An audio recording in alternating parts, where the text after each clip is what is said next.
Alright, what's up mga kawasak? At ngayon nga pala may nagtanong na naman sa atin kung okay lang bang ECU reset lang at hindi ECU remapping. Kasi alam niyo naman napakamahal ng ECU remapping kesa sa ECU reset, no? So sa akin lang ha, para sa akin, ang ECU reset ay walang kwenta pag nagpalit ka ng tambucho. Sa akin lang yan ha, pero magtanong pa din kayo sa mga trusted nyong mechanic, sa mga mekaniko nyo, kung ano ba talaga ang much better, kung ECU reset or ECU remapping. Kasi guys, ganito lang yung logic dyan eh. Kita mo yung tambucho nyo, no? Papalitan nyo ng malaking tubo yan eh, diba? Yung open, yung walang canister, yung walang divider, diba? Open na open yan. Yung ECU nyo ay naka-settings or naka-system or naka-set dun sa tambucho nyo stock sa may mga divider, yung tigil lang ang bigay ng hangin. So kapag ni-reset nila, ibig sabihin yung reset guys is default, no? Back to default na settings nya. If ever na may binago kayo dyan, tapos peltan nyo yung tambucho, tapos nag-ECU reset kayo, is walang kwenta guys. Kasi babalik lang sa dating settings yan eh. So kung ano yung default, babalik lang siya dati. So bigyan ko ng example na nire-reset lang kasi yung ECU kapag ka kunyari meron kang check engine, no? Tapos nagawa nyo na yung kailangan gawin dun sa check engine na yun. Sobrang jeep na to! Nagawa nyo na yung kailangan nyo gawin doon sa check engine. So ang kailangan nyo lang ay mawala yung icon, yung ilaw ng check engine guys. So kapag ka nagawa nyo na, naayos nyo na yung kailangan nyong ayusin, tapos na nakailaw pa din yung check engine nyo, is kailangan nyong i-reset yung ECU. Yung ganon. Yung remapping naman guys is itotono nya yung air and fuel mixture ata ninyo. So ganon na nga kasi hindi tulad dito. Di ba pansin niyo naman sa decarburador, kapag ka nagpalit kayo ng tambucho, minsan namumutok, di ba? Kasi hindi na nagiging tono yung carburador nyo dun sa tambucho nyo. Mas malakas na ang buga ng hangin, mas malakas na yung buga ng tambucho nyo, ng exhaust. Guys, medyo magulo pero sana naman nagegets nyo. Mas maganda talaga ang remapping kasi kung reset lang yan is baliwala lang yan, no? Kaya kailangan nyo ay ECU remap. Kung baga i-reprogram at ito to, no, yung inyong air and fuel mixture. Kasi nagpalit kayo ng pipe, katulad ko, di ba? Nagpalit nga ako ng pipe, tapos nagpuputok-putok. Yun ang naging consequences ko sa pagpapalit ko ng tambucho, is namumutok-mutok. Ayun, wala akong nagawa kasi choice ko yun na palitan yung tambucho ko eh. Tapos ganun na magiging nangyari sa aking motor, nagba-backfire. Kaya pinaremap ko, pinatono ko yung air and fuel mixture nya. So hindi na, kaya lang naman ako nagpa-remap is para sa tambucho ko eh. Kasi nga namumutok-mutok siya eh, ayoko naman nun. Parang nakakaano sa daan, no?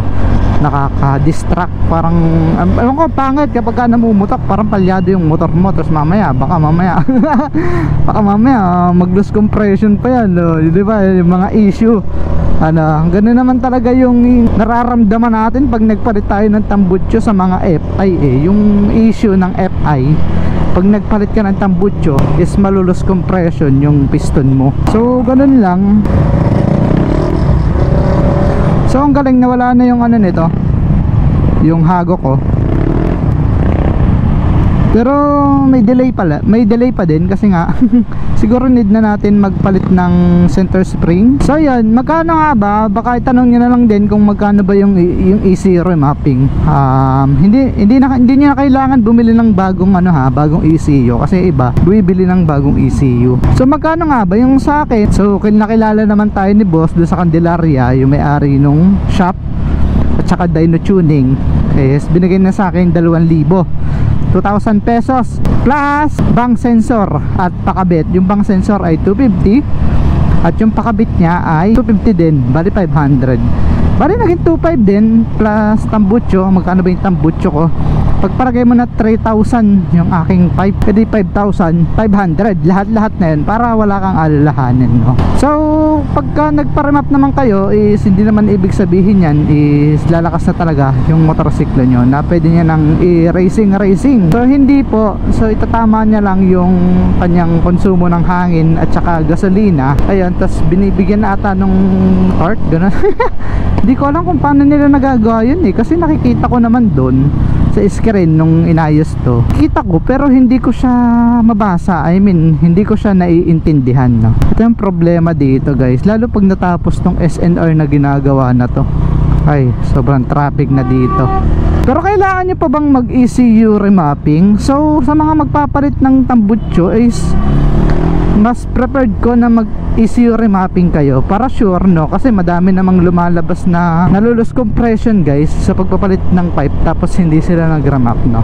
So yun lang, hindi naman ako talaga naniniwala doon, pero to make sure at para kampante tayo is magpa-remap ka na, kasi magkano lang naman yung remap. Pag bibili ka pala ng tambutso ay idamay mo na ang pagpapa-remapping, ano, kung magkano man yung tambutso na bibilhin mo, no? So akin replica pro nasa 2,800 yung bili ko, pero 2023 pa to. Hindi ko lang kung magkano ngayon yung presyuhan ng replica pro, pero masasuggest ko sa inyo is mag JBT na lang kayo, version 3. Yun, maganda yun kasi na-adjust yung lakas niya at saka nahihinaan. So, masasuggest ko lang din sa inyo, guys, kung hindi naman talaga kayo mahilig sa motor, wag nyo na lang pakialaman yung tambutso nyo. Stock is good pa din talaga, as always. Talagang kung stock na stock talaga yung motor nyo, yun talaga ang may pag-asang humaba ang buhay ng inyong motorsiklo, no?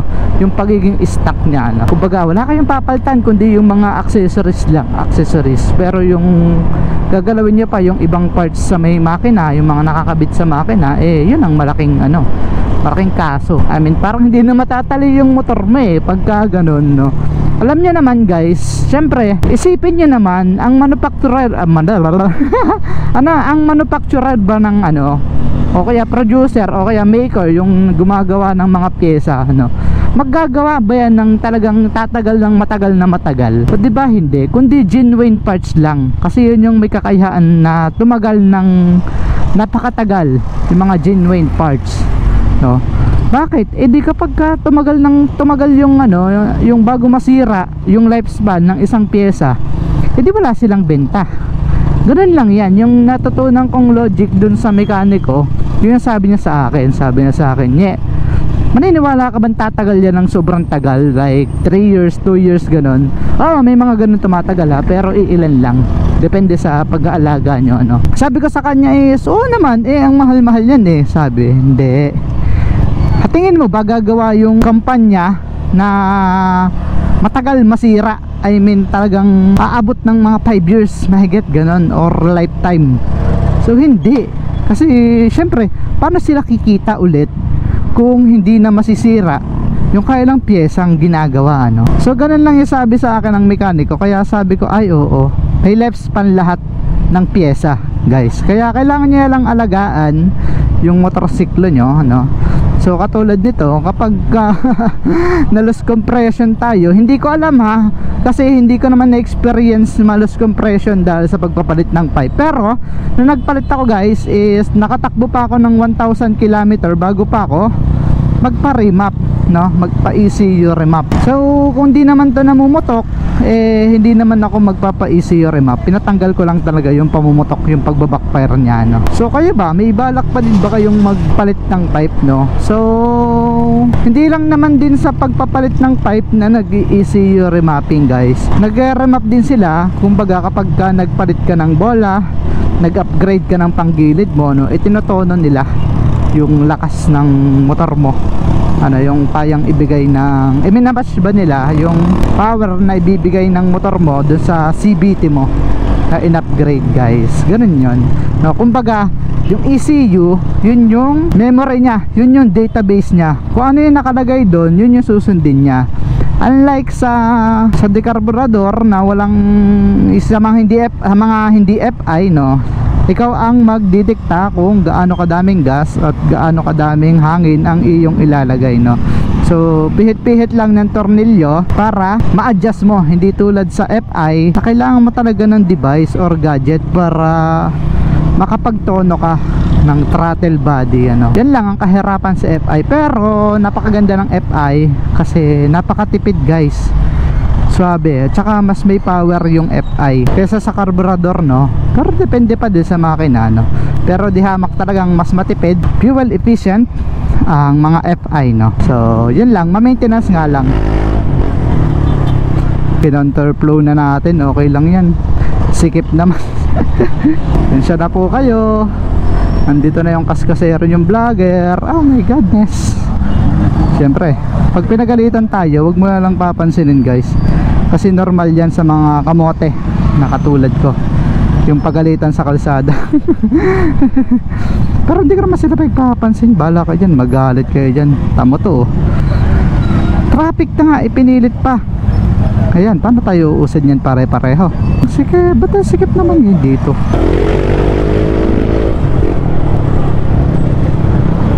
Maniniwala ba kayo guys na ang kamote is galit sa kapwa kamote? So sa mga nagagalit sa mga kamoteng nagmumotor, so yung mga nagagalit na yon is kamote din yon.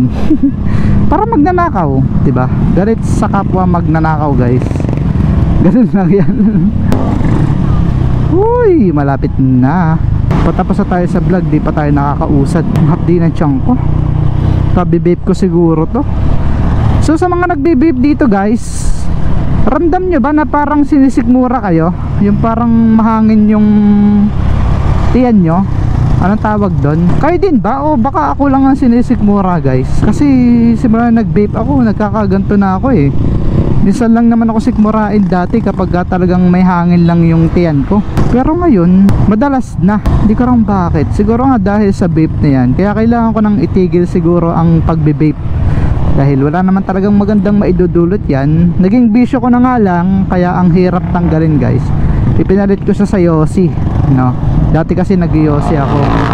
Pero ngayon is bihirang-bihira na. Pero kaya ko na sigurong tanggalin. At ayoko nang mag-Yossi pa. Ayoko na ding mag-vape pa. Ang hirap sa pakaramdam, no? So pamilya kami ng mag-Yossi at mag-iinom. Pero yung kuya ko tumigil na, yung dalawa. Panganay kong kuya hindi talaga nag-Yossi yun. Yung padalawa kong kuya ay tumigil na. Yung katatlo ko, yung ate ko nag-Yossi din dati, tumigil na din yan, nagbe-vape na lang. Tapos yung sinundan ko, ayun, tuloy lang yung Yossi niya. Tatay ko tuloy pa din mag-Yossi. Tapos ako tumigil na, pero naka-vape naman ako ngayon. Actually mas masama yung vape kaysa sa Yossi. So yun lang guys, hanggang dito na lang ang vlog natin kasi wala naman ako ibang sasabihin. Yun lang, para sa akin lang yung easy reset at easy remap is much better is magpa-remap kayo kung nagpalit kayo ng type or kung ano mang ginalaw nyo sa makina nyo para maitono ng ayos, diba? Yun lang mga kawasak, ride safe always and peace out.